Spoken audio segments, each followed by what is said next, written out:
The adventure kicks off in Astoria's infamous Goondocks, a neighborhood that looks like it was designed by a child who loves trash and dreams of treasures. Nothing exciting ever happens around here anyway. The Walsh family is facing eviction because some rich developers had plans, and those plans are not good. Mikey paces in his attic, a room that smells like mothballs, old comic books, and crushed dreams. He and his friends are just kids, but within their reach is a treasure map that can change everything. Hey, Mike found the map! Yeah. He stumbles upon a dusty framed, tattered 1632 map and a gold doubloon. Suddenly, a spark. Hope glimmers in his eyes, but the real magic, he dares his friends to believe in something impossible. He says, what if this map can lead to One-Eyed Willie's treasure? Then we won't have to leave the Goondocks. One-Eyed Willie's rich stuff, maybe. Then we wouldn't have to leave the Goondocks. That line isn't just words, it's a call to arms. Suddenly, the attic transforms from a dusty storage room into mission control for adventure. Mikey goes from scared kid to hopeful leader, and the rest of the Goonies can't resist. Their first clue leads from straight to the crab shack. The treat, the rich stuff, the rich stuff, that's it! A decrepit, borderline haunted beachfront restaurant run by the Fratelli family. Kind of place where the floorboards creak like they have secrets, a neon sign flickers like it's possessed, and the smell of fried fish mixes with something rotting. Definitely something rotting. Outside, a beat-up police jeep sits on the sand, riddled with bullet holes like a metallic slice of Swiss cheese. Bullet holes.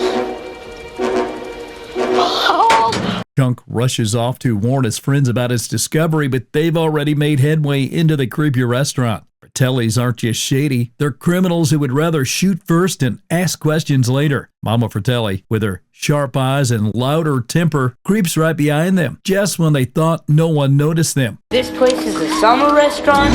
Looks like it has... From the moment they cross the threshold, humor and danger intertwine in a delicate dance. All serve as a comic buffer against the lurking menace. His bumbling quest for the restroom leads him down a slippery slope of misfortune, eventually discovering the cavernous freezer. There, in one of the film's darkest yet oddly cartoonish moments, he stumbles upon a corpse, proof that the Fratellis aren't just quirky villains, they are lethal. This is supposed to be water? It's wet, ain't it? Drink it! Horror is softened by Chunk's exaggerated reactions, keeping the scene thrilling without becoming unbearably grim. In a chaos he created, the kids spot a half-open hatch beneath the table in the back. It's subtle, cleverly hidden under years of grease and dust. And from it, a faint draft wafts up, smelling like mystery, damp earth, and adventure. Go get the police. Chunk, we're doing some serious shit here. You gotta get the police. Data whispers like a miniature spy. The Goonies inch toward the trapdoor. Mikey grips the tattered map tight, eyes darting around. His words are, "This leads to Willie's treasure. It'll be worth every risk." They pry it open. A hinge groans like a chorus of ghosts. Darkness yawns below. Hello? At that moment, Mikey steps forward, the leader of their ragtag crew, the boy whose hopes just might save them all. This is a place worth exploring. With that simple line, the Goonies commit. The air grows colder, wetter. A faint drip echoes from somewhere deep below.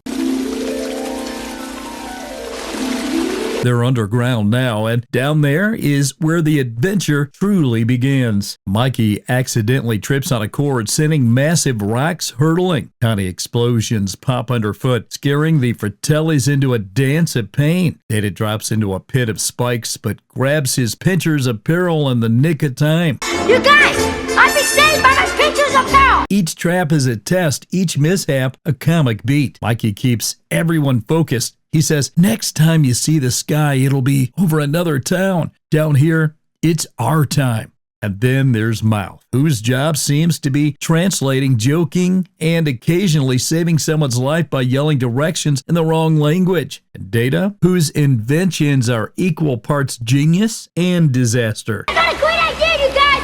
Slick shoes!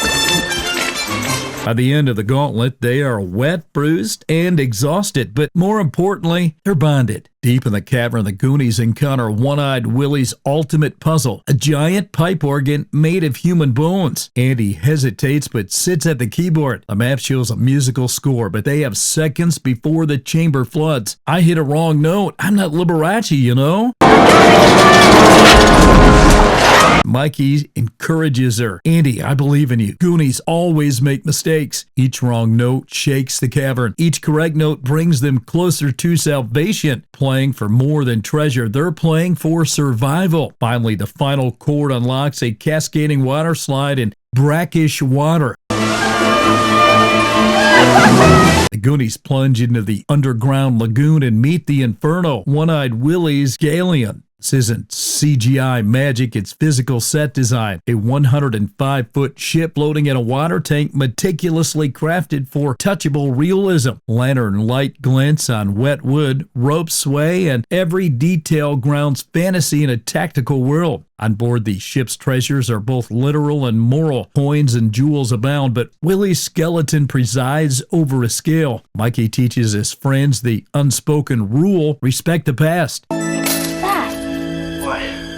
That's Willie's. Treasure is not for plunder. This becomes the ethical backbone of the story, distinguishing greed from need, impulse from integrity. And of course, trouble finds them. The Fratellis swarm the deck. The kids are trapped. Bran grabs a cutlass. Situation reaches peak chaos until Chunk and Sloth arrive. Sloth's heroics turn despair into hope, shifting the battle from combat to rescue. Mikey's moral compass remains steady. Mama Fratelli's greed triggers the cave's collapse. Dynamite as candle gag adds humor and urgency. Goonies escape with a handful of gems, enough to save their homes, provide cleverness and integrity triumph over raw wealth. Morning breaks and the kids reunite with their families. The sheriff's there and bulldozers are stopped. Finally, the goon docks are safe. Each child has a personal win. Bran keeps his car. Mouth brags about his clever escape. Sloth finally finds a home. And Mikey, Goonies never say die. He runs to his father. Dad, we don't have to leave the goon docks. Real treasure wasn't the gold. It was friendship, courage, and loyalty. The Goonies have survived every trap, every misstep, and every impossible moment together. And the golden light of morning, the kids understand the truth. Adventure is temporary. Friendship is forever. Treasure is nice, but nothing beats your friends, your family, and surviving the impossible together. And thus ends the story of the Goonies, but the legend eternal. Our journey through this classic has come to an end, but the nostalgia never stops. Hit subscribe for more retro movie adventures and drop a comment letting me know which movie we should revisit next.